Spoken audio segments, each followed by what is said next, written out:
மன உளைச்சல், அதாவது ஸ்ட்ரெஸ் அப்படின்னு சொல்கிறோமே, அதுக்கு அடிப்படையான சில காரணங்கள் உண்டு. அதாவது மிகையாக திட்டமிடுதல் அப்படிங்கிறதும் ஒரு முக்கியமான காரணம். நடைமுறை சாத்தியம் என்னங்கிறத மனசில் வச்சுக்கிட்டு எந்த திட்டத்தையும் தீட்டணும், அப்போ தான் அது சரியாக வரும். ரெண்டாவது காரணம் என்ன தெரியுமா? ஒரே நேரத்தில் பல்வேறு செயல்களில் ஈடுபடுறது. தொலைபேசியில் பேசிக்கிட்டே கையில் இருக்கிற கடிதத்தை படிச்சுக்கிட்டே எதிரில் உட்காந்துக்கிட்டு இருக்கிறவருக்கும் அப்பப்போ பதில் சொல்லிக்கிட்டு மனசில் பல்வேறு சிந்தனைகளை அப்படியே ஓட விட்டுக்கிட்டு இருக்கிறது, இதுவும் மன அழுத்தத்தை உண்டாக்குது. மூணாவது காரணம், எதிலேயும் வெற்றி மட்டும் எதிர்பார்க்குற ஒருதலைப்பட்சமான ஆர்வம். நாம் தொட்டதெல்லாம் வெற்றியாகவே முடியணும் அப்படின்னு எதிர்பார்க்குறவங்க ஏதாவது ஒன்றில் தோல்வியை கண்டால் தோண்டு போயிடுறாங்க. எப்படியும் முடியலாம்ங்கிற எண்ணம் ஏற்கனவே நமக்குள்ளே இருந்துட்டுதுன்னா அந்த அவஸ்தை வராது. அதனால் அதுவும் நம்ம வளர்த்து கொள்ள வேண்டிய ஒரு குணம். மன உளைச்சல் ஏற்படுறதுக்கு இன்னொரு காரணம், எதையும் வேகமாக செஞ்சுடணும் அப்படிங்கிற துடிப்பு. அந்த துடிப்பே மனசை அழுத்த ஆரம்பிச்சிடும். எந்த ஒரு காரியத்திலையும் தாமதமோ இடையூறோ ஏற்பட்டால் அதை பொறுத்துக்கிற மனப்போக்கம் வேணும். அது இல்லாதவங்க அழுத்தத்துக்கு ஆளாயிடுறாங்க. சில பேர் வேலைன்னு எந்த நேரம் பார்த்தாலும் வேலையே கதின்னு கிடப்பாங்க. பொழுதுபோக்குக்கோ உடற்பயிற்சிக்கோ குடும்பத்தில் உள்ளவங்க அல்லது நண்பர்கள் கூட கலந்துரையாடவோ கொஞ்சம் கூட நேரம் ஒதுக்க மாட்டாங்க. இந்த சுபாவம் மன அழுத்தத்தை உண்டு பண்ணும். இதையெல்லாம் புரிஞ்சுக்கிட்டு அதிலிருந்து விடுபடுறது எப்படின்னு யோசிக்கணும். வல்லுநர்கள் இது தொடர்பாக சில யோசனைகளை சொல்லி வச்சுருக்கிறாங்க. அது என்னென்னா, வாழ்க்கைங்கிறது பிரச்சனைகளால் பின்னப்பட்ட ஒன்று. அது எப்போவுமே முடிவடையாத ஒரு தொடர்கதை அப்படிங்கிறத முதல்ல நாம் புரிஞ்சுக்கணும். ஒரே நேரத்தில் ஒரு காரியத்தில் மட்டுமே நாம் கவனம் செலுத்தணும். அடுத்தவங்க காரியத்தில் தலையிடக்கூடாது. எதையும் பேச ஆரம்பிக்கிறதுக்கு முன்னாடி நம்மை நாமே கேட்டுக்க வேண்டிய கேள்வி 2. 1, நான் சொல்ல போகிறது ரொம்ப முக்கியமானதா? 2வது, நான் சொல்கிறத அவங்க கேட்குறதுக்கு ஆசைப்படுறாங்களா? நான் பேசுகிறதுக்கு அது சரியான நேரம் தானா? இதை யோசித்து பார்த்ததுக்கப்புறம் எதையும் பேச ஆரம்பிக்கணும். முடிஞ்ச அளவுக்கு வளைந்து போகிற சுபாவத்தை வளர்த்துக்கணும். நம்ம நேரம் விலை மதிப்பு இல்லாதது, அதை வீணாக்கக்கூடாது. சிரிக்க தெரியலனாலும் பரவாயில்ல, முகத்தில் கொஞ்சம் புன்முறுவலாவது காட்டணும். இதெல்லாம் ரொம்ப முக்கியம். அடுத்தவங்க ஏதாவது செஞ்சால் உடனே நன்றி சொல்ல மறக்கக்கூடாது. தினமும் கொஞ்சம் நேரத்தை தனிமையில் செலவு பண்ணணும். மன உளைச்சலிருந்து விடுபடுறதுக்கு 3 முக்கிய வழிகள் சொல்கிறாங்க. அதை சுருக்கமாக ரெட் அப்படின்னு சொல்கிறாங்க. RED ஆங்கில எழுத்தில். அந்த முதல் எழுத்து R, அது என்னென்னா ரிலாக்ஸேஷன், அதாவது இடை ஓய்வு. 2வது E எக்ஸர்சைஸ், உடற்பயிற்சி. 3வது டயட், திட்டமிட்ட உணவு முறை. அதனால் தியானம், மூச்சு பயிற்சி இதெல்லாம் இந்த இடை ஓய்வுக்கு வழிகள். எந்த வேலையையும் தொடர்ந்து செய்யக்கூடாது. எல்லார்கிட்டையும் கலகலப்பாக பழகணும்.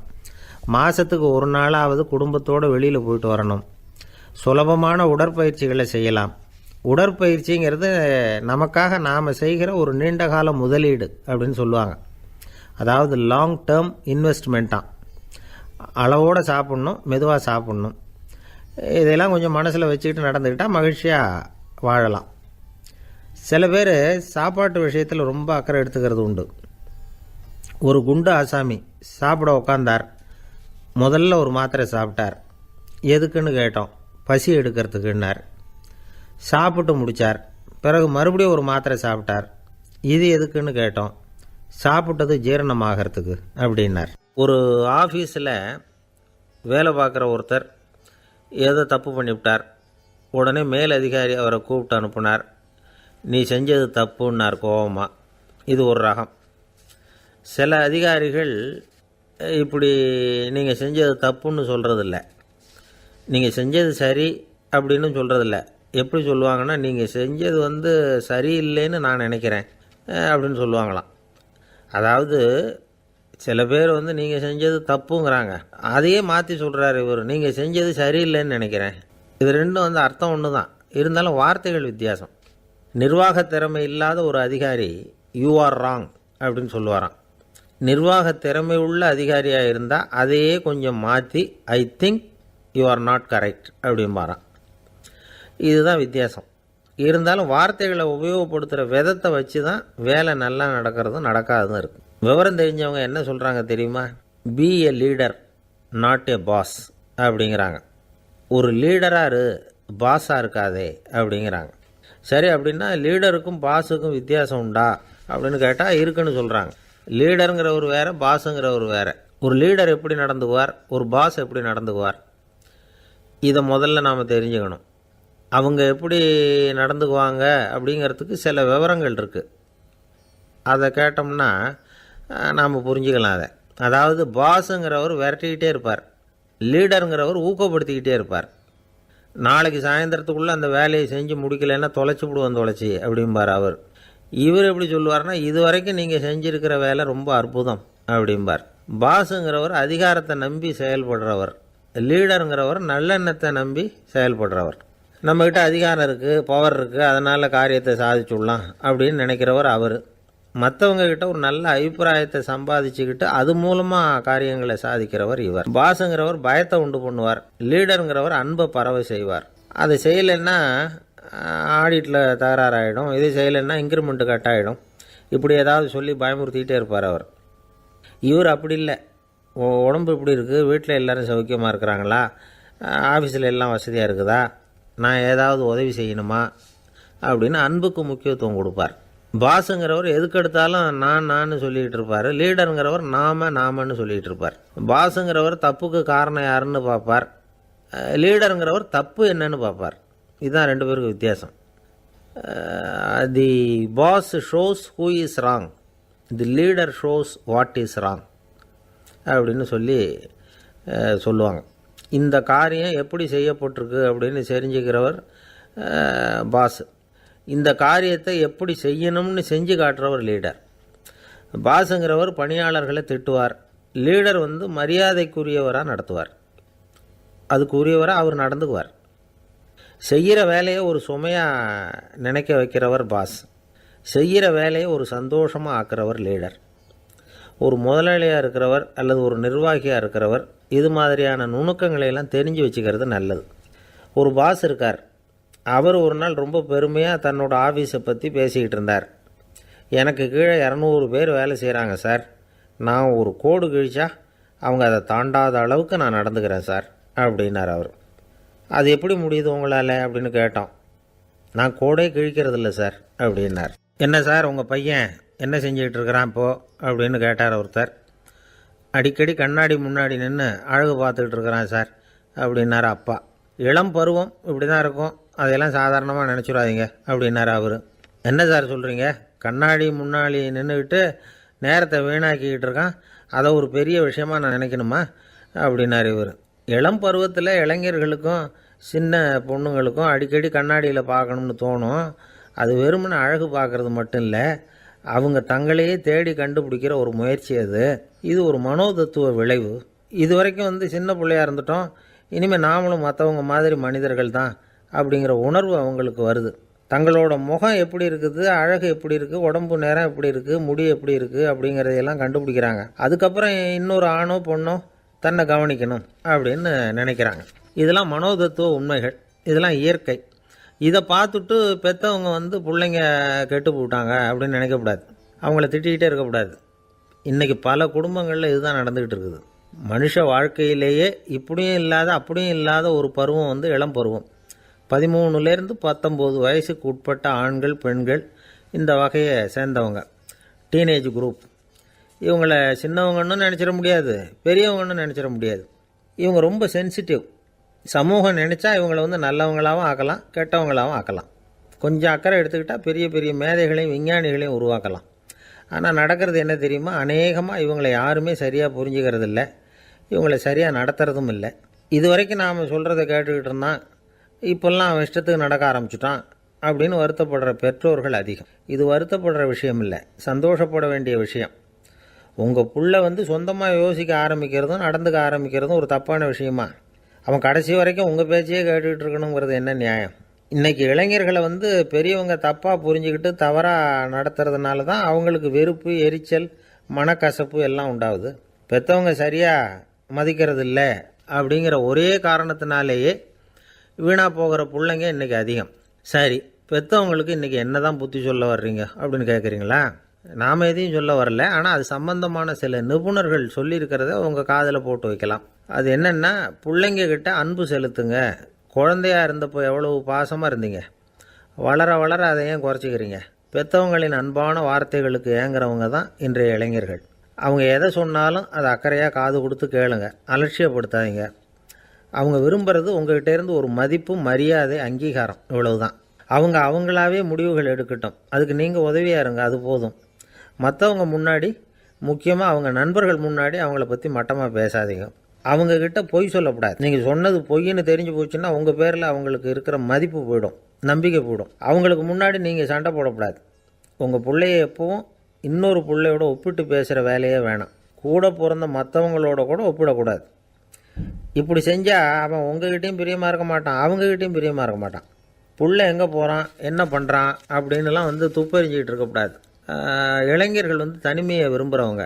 அவங்கள பெட்டியில் வச்சு மூடி பாதுகாக்கணும்னு நினைக்கக்கூடாது. அவங்கள எப்படி பாதுகாக்கிறது அப்படிங்கிறது அவங்களுக்கே தெரியும். உங்கள் புள்ளை எப்படி நடந்துக்கணும்னு நீங்கள் எதிர்பார்க்குறீங்களோ அது மாதிரி நீங்கள் நடந்து காட்டுங்க, அது போதும். ஒரு வீட்டில் அப்பாவும் அம்மாவும் பேசிக்கிட்டு இருக்கிறாங்க. என்னங்க, நம்ம பொண்ணு பெரியவளாயிட்டா, அடிக்கடி கண்ணாடி முன்னாடி போய் நின்றுக்கிட்டு இருக்கிறா, சீக்கிரமாக ஒரு பையனை பார்த்து கல்யாணத்தை முடிக்காமல் இப்படி மசன்னு கல் மாதிரி உட்காந்துருக்குறீங்களே அப்படின்னு சத்தம் போட்டாங்க அந்த அம்மா. அவசரப்படாத, பார்க்குறதுக்கு கண்ணுக்கு அழகாக லட்சணமாக புத்திசாலியாக ஒரு பையன் கிடைக்க வேணாமா, அதுதான் பார்த்துக்கிட்டு இருக்கிறேன் அப்படின்னார் அப்பா. இதுக்கு அந்த அம்மா சொல்கிறாங்க, எங்கள் அப்பா இப்படியெல்லாம் நினச்சிக்கிட்டு இருந்திருந்தா எனக்கு கல்யாணமே ஆயிருக்காது தெரியுமா அப்படின்னாங்களாம். 1816 வருஷம் செப்டம்பர் மாதம் 11 பிரான்ஸ் தேசத்தில் உள்ள ஒரு மருத்துவமனை. அங்கே ஒரு இளம் டாக்டர் கொஞ்ச நாளைக்கு முன்னாடி தான் அந்த ஆஸ்பத்திரியில் புதுசாக வேலைக்கு சேர்ந்துருக்கிறார். அவர் பேர் ரெனே லெனக். அவர் அன்னைக்கு காலையில் அந்த மருத்துவமனையில் அப்படியே ரவுண்ட்ஸ் வந்துக்கிட்டு இருக்கிறார். வார்டில் ஒரு படுக்கையில் ஒரு இளம் பெண் படுத்திருக்கிறார். அந்த பொண்ணுக்கு இருதய நோயாக இருக்கலாம்ங்கிறது மற்ற டாக்டர்கள் சந்தேகம். அந்த காலத்துலலாம் ஒருத்தருடைய இருதய துடிப்பை தெரிஞ்சுக்கணும்னா நோயாளியின் மார்பில் டாக்டர் காதை வச்சு பார்த்து தான் தெரிஞ்சுக்கிறது வழக்கம். ஆனால் இந்த பெண்ணும் இளம் பெண், அந்த டாக்டரும் புதுசாக சேர்ந்துருக்கிறவர். அதனால் பரிசோதனை பண்ண தயங்கினார். கொஞ்ச நேரம் யோசனை பண்ணார். திடீர்னு ஒரு ஞாபகம் வந்தது அவருக்கு. அதாவது அன்றைக்கி விடியற் காலையில் தோட்டத்தில் அப்படி வாக்கிங் போயிட்டு இருந்தப்போ சின்ன பசங்கள்லாம் ஒரு மரக்கட்டையை வச்சு விளையாடிக்கிட்டு இருந்தாங்களாம். அதை இவர் பார்த்துருக்கிறார்.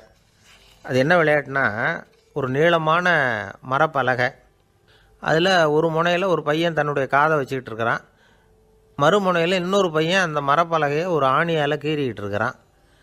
ஒரு முனையில் ஆணியால் கீறும் பொழுது மறுமுனையில் காதை வச்சிருக்கிற பையனுக்கு அந்த சத்தம் துல்லியமாக கேட்குது. அந்த டாக்டருக்கு காலையில் பார்த்த இந்த விளையாட்டு ஞாபகத்துக்கு வந்துட்டுது. உடனே என்ன பண்ணார் தெரியுமா? ஒரு நீளமான காகிதத்தை எடுத்தார். அதை அப்படியே உருளை மாதிரி உருட்டினார். ஒரு முனையை அந்த நோயாளியின் மார்பில் இடது பக்கம் வச்சார், இன்னொரு முனையில் தன்னுடைய காதை வச்சார். என்ன ஆச்சரியம்! நோயாளியின் மார்பில் நேரடியாக காதை வச்சு கேட்குறத விட துல்லியமாக கேட்டுது இதய துடிப்பு. இதய துடிப்பு மட்டும் இல்லை, மூச்சு இழுத்து விடுறது, திரவ பொருள்களின் அசைவு, எல்லா சத்தமும் தெளிவாக கேட்குது. கிரேக்க மொழியில் ஸ்டெத்தாஸ் அப்படின்னா மார்பு, ஸ்கோப்பின் அப்படின்னா பார்ப்பதுன்னு அர்த்தம். அதனால் டாக்டர் ரெனே லெனக் தான் கண்டுபிடிச்ச கருவிக்கு ஸ்டெத்தஸ்கோப் அப்படின்னு பேர் வச்சார். அவரே முதல் மாடலையும் செஞ்சார். அளவு ரொம்ப பெருசாக இருந்தது, சுலபமாக எடுத்துகிட்டு போகிறது கஷ்டம், அது அவ்வளோ கஷ்டமாக இருந்தது அது. அதனால் அவரே அதை அப்புறம் 2 பிரிவாக தயார் பண்ணார். இது 2 துண்டையும் டாக்டர் தன்னோட கோட்டு பாக்கெட்டில் வச்சுக்கலாம், தேவைப்படுறப்ப எடுத்து ஒன்றா சேர்த்துக்கலாம். இப்படி தான் அவர் ஆரம்பத்தில் பண்ணார். தன்னுடைய இந்த கண்டுபிடிப்பை பற்றி அவர் ஒரு புத்தகம் எழுதினார். நிறைய விற்றுது, புகழும் பணமும் சேர்ந்தது. பணமும் புகழும் சேர்ந்தது மாதிரியே அவருக்கு ஒரு நோயும் சேர்ந்தது. அது என்ன நோயின்னு கண்டுபிடிக்கிறதுக்கும் அவர் கண்டுபிடிச்ச கருவி தான் உபயோகப்பட்டு தான். அவரே அதை கண்டுபிடிச்சார். அவருக்கு வந்திருந்தது காச நோய். 1826 வருஷம் ஆகஸ்ட் மாதம் 13 உலகத்தின் முதல் ஸ்டெதஸ்கோப்பை கண்டுபிடிச்ச டாக்டர் ரெனே லெனக் காலமானார். அவர் சாகிறதுக்கு முன்னாடி மரத்தால் செஞ்சு வச்சுருந்த ஸ்டெதஸ்கோப்பை தனக்கு வேண்டியப்பட்ட ஒரு டாக்டர்கிட்ட கொடுத்து, என்னுடைய சொத்துக்கள்லேயே ரொம்ப வசந்தது அப்படின்னு சொன்னாராம். அதுக்கப்புறம் 3 வெள்ளைக்காரங்க சேர்ந்து இந்த கருவியில் சில மாற்றங்களை பண்ணாங்க. ஆனால் 1829 லண்டனில் டாக்டர் நிக்கோலஸுங்கிறவர் ஒரு காதால் இதய துடிப்பை கேட்குறத விட டாக்டர் 2 காதாலையும் கேட்குறது தான் சரியாக இருக்கும் அப்படின்னு ஒரு கருத்தை வெளியிட்டார். அதுக்கப்புறம் ரொம்ப காலம் கழித்து 1852 ஜார்ஜ் காமான் அப்படிங்கிறவர் ரப்பர் டியூப்களை உபயோகப்படுத்தி 2 காதாலையும் கேட்குற மாதிரி ஒரு புதிய வடிவத்தை அதுக்கு கொடுத்தார். அதுக்கு பிறகு அது படிப்படியாக எவ்வளவோ மாற்றங்கள் இருந்தாலும் ஆரம்பத்தில் டாக்டர் ரெனேல் எனக்கு உருவாக்கின அடிப்படை மாடலை யாரும் மாற்றி அமைக்கலைங்கிறது தான் முக்கியமான விஷயம். நமக்கு தெரிஞ்ச ஒரு ஆஸ்பத்திரி, அதில் ஒரு நோயாளி, காலை நேரத்தில் நர்ஸு அந்த பக்கமாக போயிட்டு இருந்தாங்க. அதை பார்த்துட்டு ஒரு நர்ஸுன்னு கத்துறார். நர்ஸு அவசரமாக ஓடி வந்து என்ன விஷயம்னு கேட்டாங்க. சிஸ்டர், இங்கே பாருங்கள், உங்கள் டாக்டரை என் நெஞ்சில் ஒரு காதை வச்சு கேட்டுக்கிட்டு இருக்கிறார் அப்படின்னார் நோயாளி. சிஸ்டர் பதட்டப்படாமல், அதனால் என்ன, இந்த டாக்டர் பழமையான விஷயங்களில் ரொம்ப நம்பிக்கை உள்ளவர், அதனால் ஸ்டெதாஸ்கோப்பை உபயோகப்படுத்தாமல் காதை வச்சு கேட்குறார், அது ஒன்றும் தப்பு இல்லை அப்படின்னாங்களாம். ஐயோ, அதுக்காக இல்லை சிஸ்டர், இவர் என் நெஞ்சு மேலே தலையை வச்சது நேற்று ராத்திரி 9 மணி, இப்போ விடிஞ்சு போச்சு, இன்னமும் தலையை எடுக்கவே இல்லை, அதுக்காக தான் சந்தேகப்பட்டு உங்களை கூப்பிட்றேன். யோசிச்சு பார்த்தா பணம்னு சொல்லலாமா? இப்போ கையில் காசு இல்லாதவங்ககிட்ட ஒரு 10 ரூபாயை கொடுத்தா அது அவனுக்கு சந்தோஷத்தை கொடுக்கும்.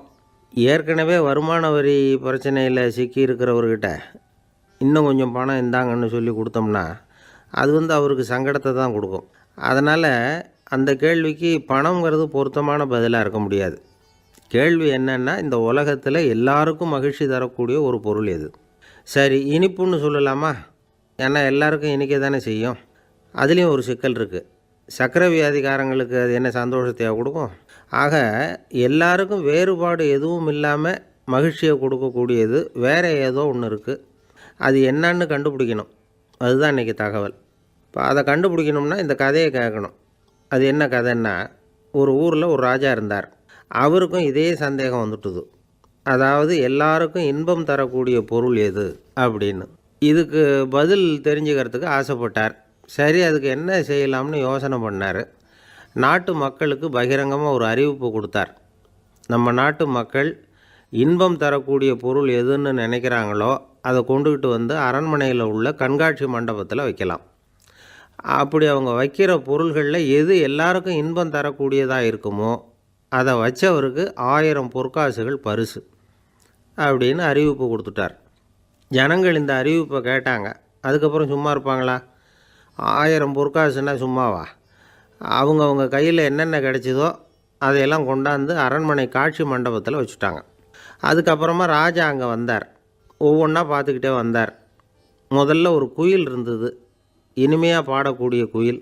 இந்த குயிலோட இன்னிசை எல்லாருக்கும் இன்பம் தரக்கூடியது தான். இருந்தாலும் காது கேட்காதவங்களுக்கு இந்த இசை எப்படி இன்பம் தர முடியும்?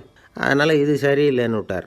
அடுத்தபடியாக போனார். அங்கே என்ன வச்சுருக்குறாங்கன்னு பார்த்தா ஒரு அழகான மயில் அங்கே தோகை விரித்து ஆடிக்கிட்டு இருக்குது. இந்த மயிலோட ஆட்டம் மனசுக்கு இன்பம் தரக்கூடியது தான். இருந்தாலும் பார்வை இல்லாதவங்க இந்த ஆட்டத்தை பார்த்து ரசிக்க முடியுமா? முடியாது. அதனால் இதுவும் சரியில்லை அப்படின்னு சொல்லிவிட்டார். அதுக்கு அடுத்தபடியாக போனார். பல வகையான இனிப்பு பண்டங்களை வச்சுருந்தாங்க.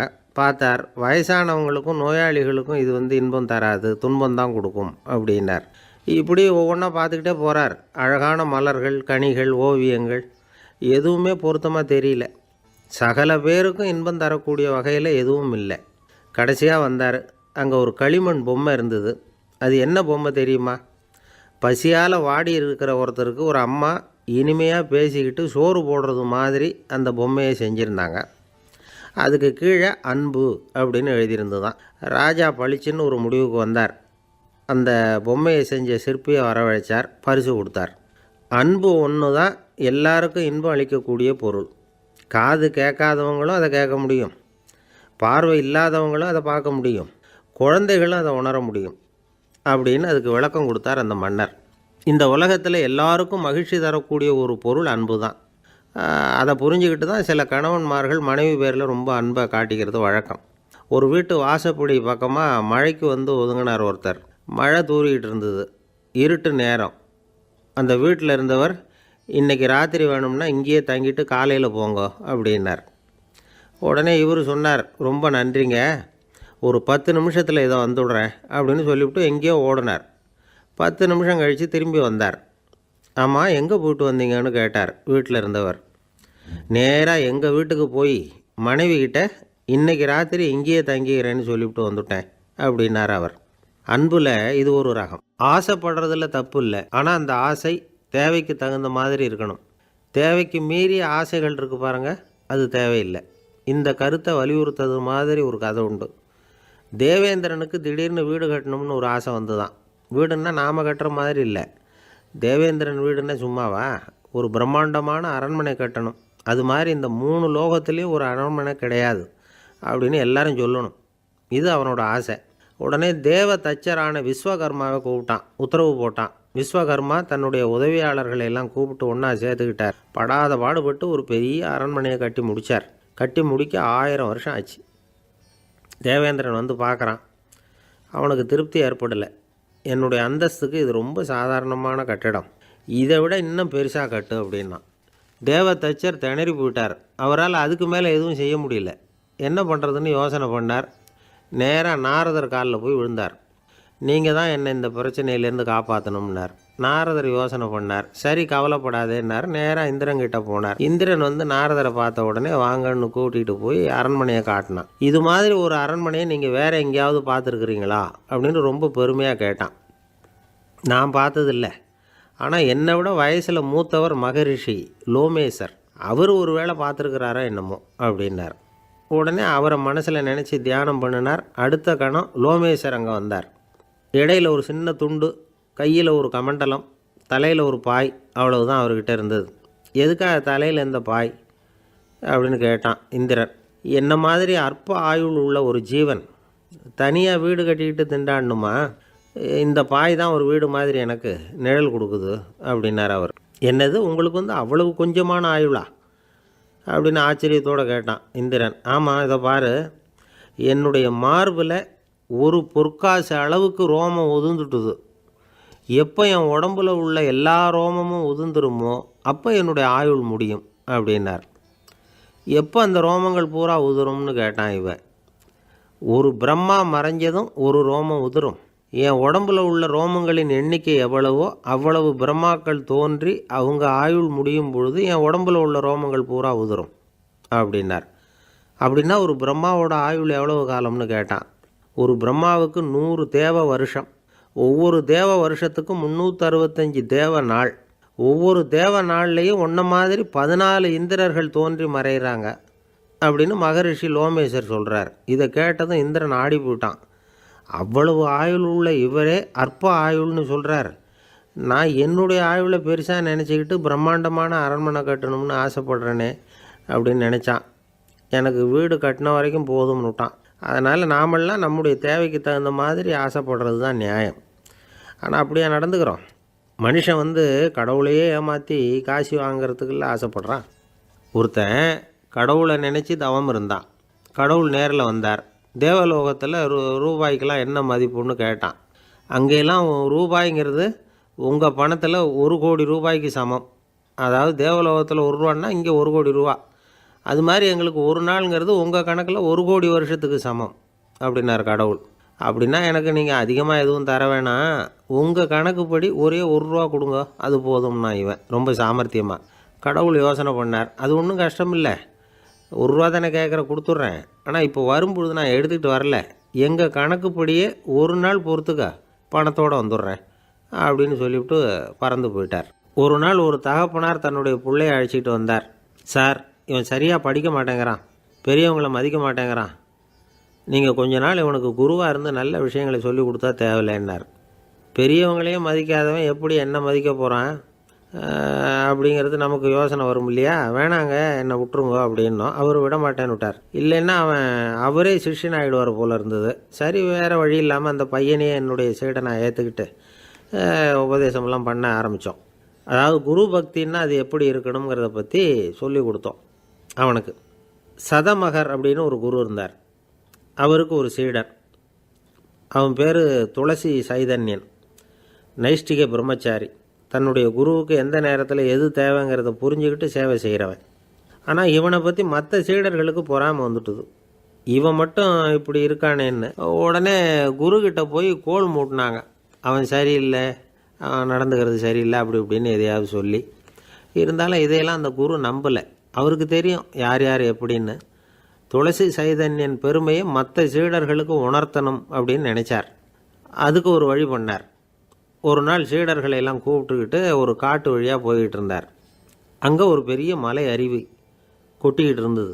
குரு சீடர்கள் பக்கம் திரும்பினார். இந்த மலையின் மேலே இருந்து அந்த படுபாதாளத்தில் குதிக்கிறதுக்கு உங்களில் யார் தயார் அப்படின்னு கேட்டார்.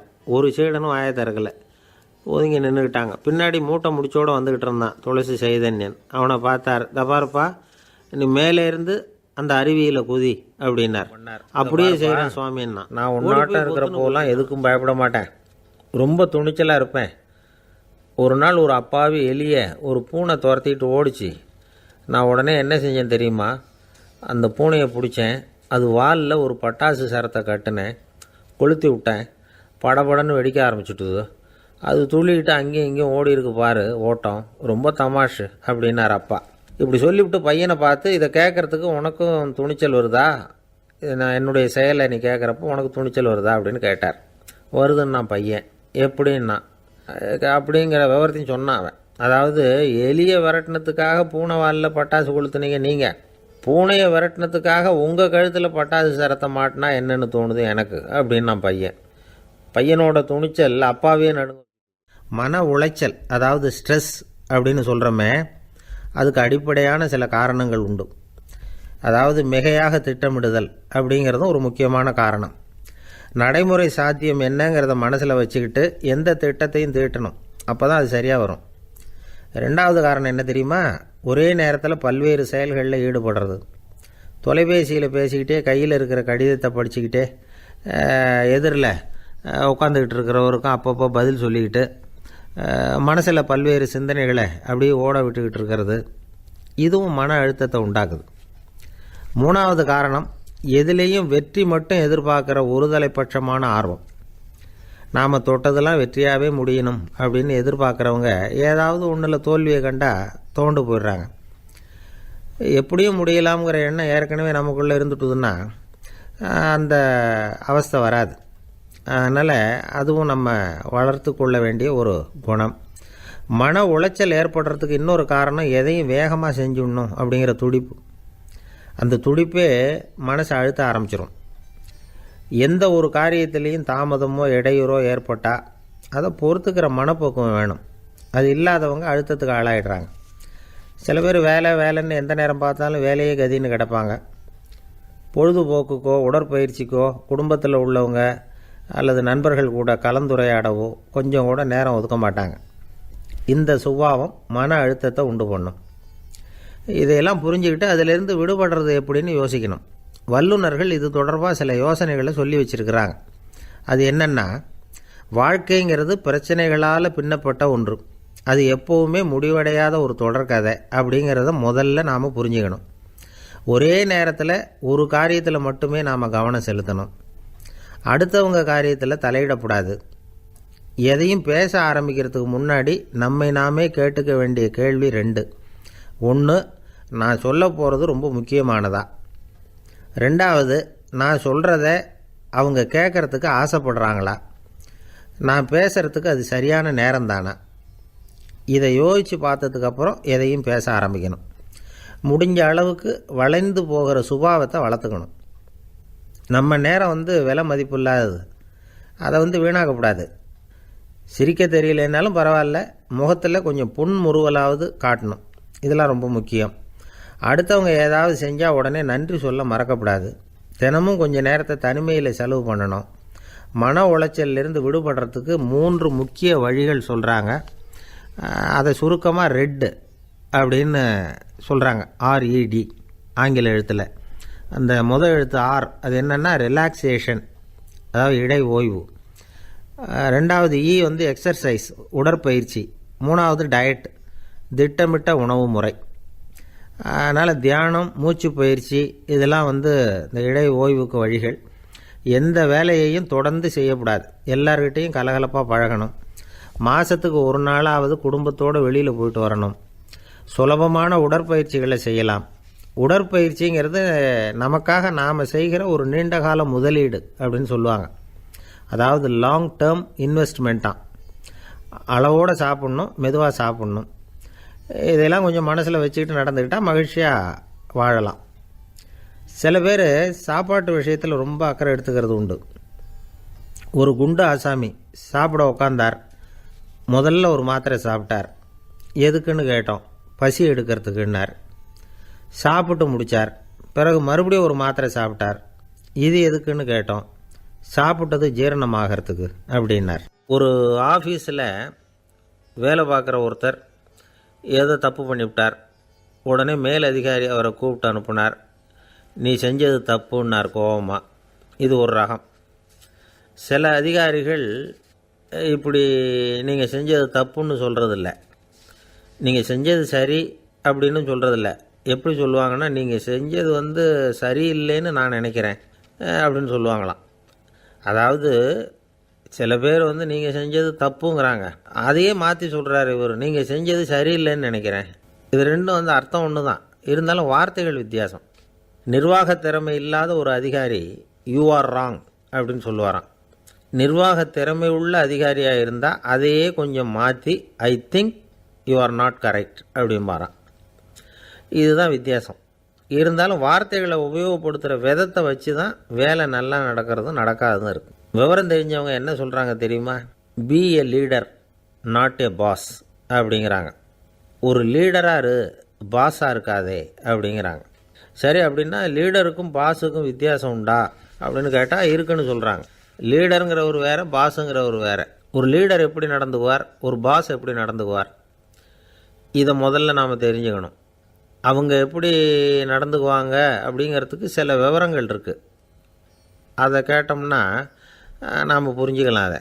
அதாவது பாஸுங்கிறவர் விரட்டிக்கிட்டே இருப்பார், லீடருங்கிறவர் ஊக்கப்படுத்திக்கிட்டே இருப்பார். நாளைக்கு சாயந்தரத்துக்குள்ளே அந்த வேலையை செஞ்சு முடிக்கலைன்னா தொலைச்சி விடுவோம் தொலைச்சி அப்படிம்பார் அவர். இவர் எப்படி சொல்லுவார்னா, இது வரைக்கும் நீங்கள் செஞ்சுருக்கிற வேலை ரொம்ப அற்புதம் அப்படிம்பார். பாஸுங்கிறவர் அதிகாரத்தை நம்பி செயல்படுறவர், லீடருங்கிறவர் நல்லெண்ணத்தை நம்பி செயல்படுறவர். நம்மக்கிட்ட அதிகாரம் இருக்குது, பவர் இருக்குது, அதனால் காரியத்தை சாதிச்சுடலாம் அப்படின்னு நினைக்கிறவர் அவர். மற்றவங்கக்கிட்ட ஒரு நல்ல அபிப்பிராயத்தை சம்பாதிச்சுக்கிட்டு அது மூலமாக காரியங்களை சாதிக்கிறவர் இவர். பாஸுங்கிறவர் பயத்தை உண்டு பண்ணுவார், லீடருங்கிறவர் அன்பை பரவ செய்வார். அதை செய்யலைன்னா ஆடிட்டில் தகராறாயிடும், இது செய்யலைன்னா இன்க்ரிமெண்ட்டு கட் ஆகிடும், இப்படி ஏதாவது சொல்லி பயமுறுத்திக்கிட்டே இருப்பார் அவர். இவர் அப்படி இல்லை.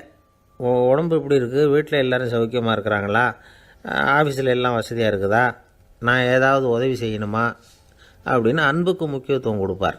பாஸுங்கிறவர் எதுக்கெடுத்தாலும் நான் சொல்லிக்கிட்டு இருப்பார், லீடருங்கிறவர் நாமன்னு சொல்லிக்கிட்டு இருப்பார்.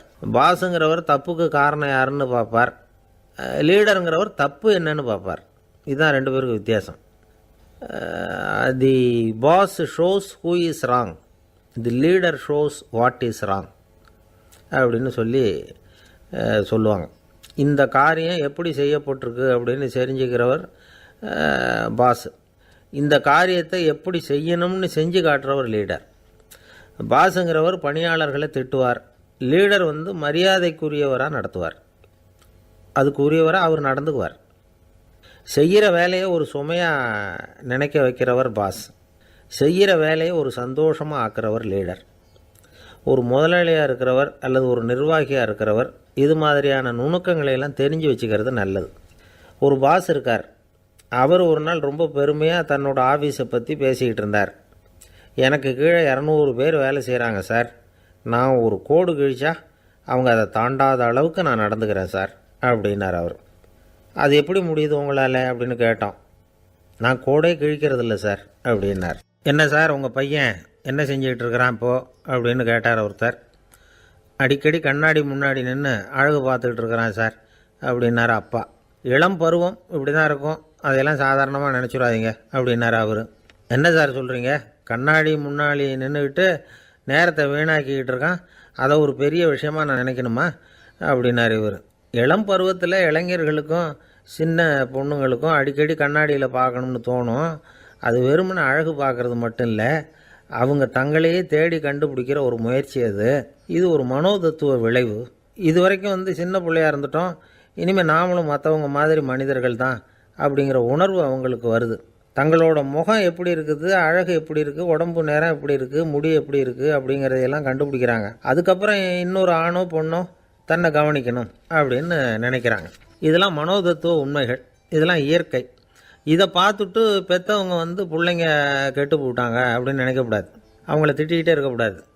இன்றைக்கி பல குடும்பங்களில் இதுதான் நடந்துக்கிட்டு இருக்குது. மனுஷ வாழ்க்கையிலேயே இப்படியும் இல்லாத அப்படியும் இல்லாத ஒரு பருவம் வந்து இளம் பருவம். 13லேருந்து 19 வயசுக்கு உட்பட்ட ஆண்கள் பெண்கள் இந்த வகையை சேர்ந்தவங்க, டீனேஜ் குரூப். இவங்கள சின்னவங்கன்னு நினச்சிட முடியாது, பெரியவங்கன்னு நினச்சிட முடியாது. இவங்க ரொம்ப சென்சிட்டிவ். சமூகம் நினச்சா இவங்களை வந்து நல்லவங்களாகவும் ஆக்கலாம், கெட்டவங்களாகவும் ஆக்கலாம். கொஞ்சம் அக்கறை எடுத்துக்கிட்டால் பெரிய பெரிய மேதைகளையும் விஞ்ஞானிகளையும் உருவாக்கலாம். ஆனால் நடக்கிறது என்ன தெரியுமா, அநேகமாக இவங்களை யாருமே சரியாக புரிஞ்சுக்கிறது இல்லை, இவங்களை சரியாக நடத்துறதும் இல்லை. இது வரைக்கும் நாம் சொல்கிறத கேட்டுக்கிட்டு இருந்தான், இப்போல்லாம் அவன் இஷ்டத்துக்கு நடக்க ஆரம்பிச்சுட்டான் அப்படின்னு வருத்தப்படுற பெற்றோர்கள் அதிகம். இது வருத்தப்படுற விஷயம் இல்லை, சந்தோஷப்பட வேண்டிய விஷயம். உங்கள் புள்ள வந்து சொந்தமாக யோசிக்க ஆரம்பிக்கிறதும் நடந்துக்க ஆரம்பிக்கிறதும் ஒரு தப்பான விஷயமா? அவன் கடைசி வரைக்கும் உங்கள் பேச்சையே கேட்டுக்கிட்டு இருக்கணுங்கிறது என்ன நியாயம்? இன்றைக்கி இளைஞர்களை வந்து பெரியவங்க தப்பாக புரிஞ்சுக்கிட்டு தவறாக நடத்துறதுனால தான் அவங்களுக்கு வெறுப்பு, எரிச்சல், மனக்கசப்பு எல்லாம் உண்டாகுது. பெற்றவங்க சரியாக மதிக்கிறது இல்லை அப்படிங்கிற ஒரே காரணத்தினாலேயே வீணாக போகிற பிள்ளைங்க இன்றைக்கி அதிகம். சரி, பெற்றவங்களுக்கு இன்றைக்கி என்ன தான் புத்தி சொல்ல வர்றீங்க அப்படின்னு கேட்குறீங்களா?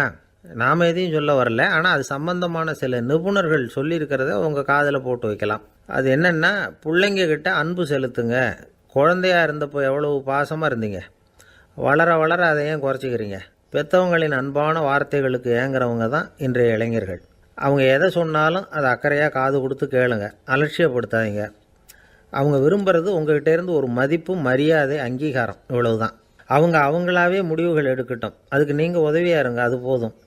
மற்றவங்க முன்னாடி, முக்கியமாக அவங்க நண்பர்கள் முன்னாடி அவங்கள பற்றி மட்டமாக பேசாதீங்க. அவங்கக்கிட்ட பொய் சொல்லக்கூடாது. நீங்கள் சொன்னது பொய்ன்னு தெரிஞ்சு போச்சுன்னா உங்கள் பேரில் அவங்களுக்கு இருக்கிற மதிப்பு போயிடும், நம்பிக்கை போயிடும். அவங்களுக்கு முன்னாடி நீங்கள் சண்டை போடக்கூடாது.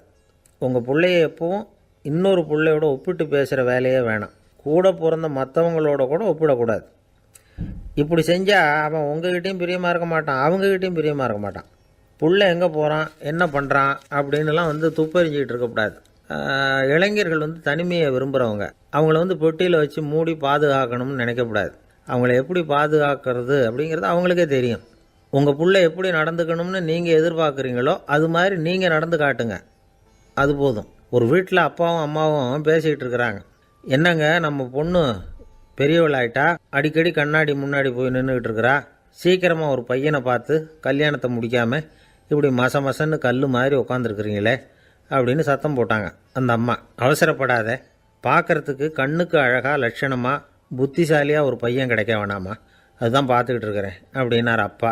இதுக்கு அந்த அம்மா சொல்கிறாங்க, எங்கள் அப்பா இப்படியெல்லாம் நினச்சிக்கிட்டு இருந்திருந்தா எனக்கு கல்யாணமே ஆயிருக்காது தெரியுமா அப்படின்னாங்களாம். 1816 வருஷம் செப்டம்பர் மாதம் 11ஆம் தேதி பிரான்ஸ் தேசத்தில் உள்ள ஒரு மருத்துவமனை.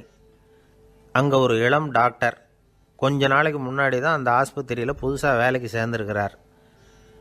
அவர் பேர் ரெனே லெனக். அவர் அன்னைக்கு காலையில் அந்த மருத்துவமனையில் அப்படியே ரவுண்ட்ஸ் வந்துக்கிட்டு இருக்கிறார்.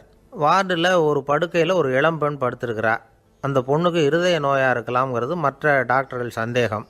அந்த காலத்துல எல்லாம் ஒருத்தருடைய இருதய துடிப்பை தெரிஞ்சுக்கணும்னா நோயாளியின் மார்பில் டாக்டர் வந்து காதை வச்சு பார்த்து தான் தெரிஞ்சுக்கிறது வழக்கம். ஆனால் இந்த பெண்ணும் வந்து இளம் பெண், அந்த டாக்டரும் புதுசாக சேர்ந்துருக்கிறவர். அதனால் பரிசோதனை பண்ண தயங்கினார். கொஞ்ச நேரம் யோசனை பண்ணார். திடீர்னு ஒரு ஞாபகம் வந்தது அவருக்கு. அதாவது அன்றைக்கி விடியற் காலையில் தோட்டத்தில் அப்படி வாக்கிங் போயிட்டு இருந்தப்போ சின்ன பசங்கள்லாம் ஒரு மரக்கட்டையை வச்சு விளையாடிக்கிட்டு இருந்தாங்களாம். அதை இவர் பார்த்துருக்கிறார். அது என்ன விளையாட்டுனா, ஒரு நீளமான மரப்பலகை, அதில் ஒரு முனையில் ஒரு பையன் தன்னுடைய காதை வச்சுக்கிட்டு இருக்கிறான், மறுமுனையில் இன்னொரு பையன் அந்த மரப்பலகையை ஒரு ஆணியால் கீறிக்கிட்டு இருக்கிறான். ஒரு முனையில் ஆணியால் கீறும் பொழுது மறுமுனையில் காதை வச்சிருக்கிற பையனுக்கு அந்த சத்தம் துல்லியமாக கேட்குது. அந்த டாக்டருக்கு காலையில் பார்த்த இந்த விளையாட்டு ஞாபகத்துக்கு வந்துட்டுது. உடனே என்ன பண்ணார் தெரியுமா? ஒரு நீளமான காகிதத்தை எடுத்தார். அதை அப்படியே உருளை மாதிரி உருட்டினார். ஒரு முனையை அந்த நோயாளியின் மார்பில் இடது பக்கம் வச்சார், இன்னொரு முனையில் தன்னுடைய காதை வச்சார். என்ன ஆச்சரியம்! நோயாளியின் மார்பில் நேரடியாக காதை வச்சு கேட்குறத விட துல்லியமாக கேட்டுது இதய துடிப்பு. இதய துடிப்பு மட்டும் இல்லை, மூச்சு இழுத்து விடுறது, திரவ பொருள்களின் அசைவு, எல்லா சத்தமும் தெளிவாக கேட்குது. கிரேக்க மொழியில் ஸ்டெத்தாஸ் அப்படின்னா மார்பு, ஸ்கோப்பின் அப்படின்னா பார்ப்பதுன்னு அர்த்தம். அதனால் டாக்டர் ரெனே லெனக் தான் கண்டுபிடிச்ச கருவிக்கு ஸ்டெத்தஸ்கோப் அப்படின்னு பேர் வச்சார். அவரே முதல் மாடலையும் செஞ்சார். அளவு ரொம்ப பெருசாக இருந்தது, சுலபமாக எடுத்துகிட்டு போகிறது கஷ்டம், அது அவ்வளோ கஷ்டமாக இருந்தது அது. அதனால் அவரே அதை அப்புறம் 2 பிரிவாக தயார் பண்ணார். இது 2 துண்டையும் டாக்டர் தன்னோட கோட்டு பாக்கெட்டில் வச்சுக்கலாம், தேவைப்படுறப்ப எடுத்து ஒன்றா சேர்த்துக்கலாம். இப்படி தான் அவர் ஆரம்பத்தில் பண்ணார். தன்னுடைய இந்த கண்டுபிடிப்பை பற்றி அவர் ஒரு புத்தகம் எழுதினார். நிறைய விற்றுது, புகழும் பணமும் சேர்ந்தது. பணமும் புகழும் சேர்ந்தது மாதிரியே அவருக்கு ஒரு நோயும் சேர்ந்தது. அது என்ன நோயின்னு கண்டுபிடிக்கிறதுக்கும் அவர் கண்டுபிடிச்ச கருவி தான் உபயோகப்பட்டு தான். அவரே அதை கண்டுபிடிச்சார். அவருக்கு வந்திருந்தது காச நோய். 1826ஆம் வருஷம் ஆகஸ்ட் மாதம் 13ஆம் தேதி உலகத்தின் முதல் ஸ்டெதஸ்கோப்பை கண்டுபிடிச்ச டாக்டர் ரெனே லெனக் காலமானார். அவர் சாகிறதுக்கு முன்னாடி மரத்தால் செஞ்சு வச்சுருந்த ஸ்டெதஸ்கோப்பை தனக்கு வேண்டியப்பட்ட ஒரு டாக்டர்கிட்ட கொடுத்து, என்னுடைய சொத்துக்கள்லேயே ரொம்ப வசந்தது அப்படின்னு சொன்னாராம்.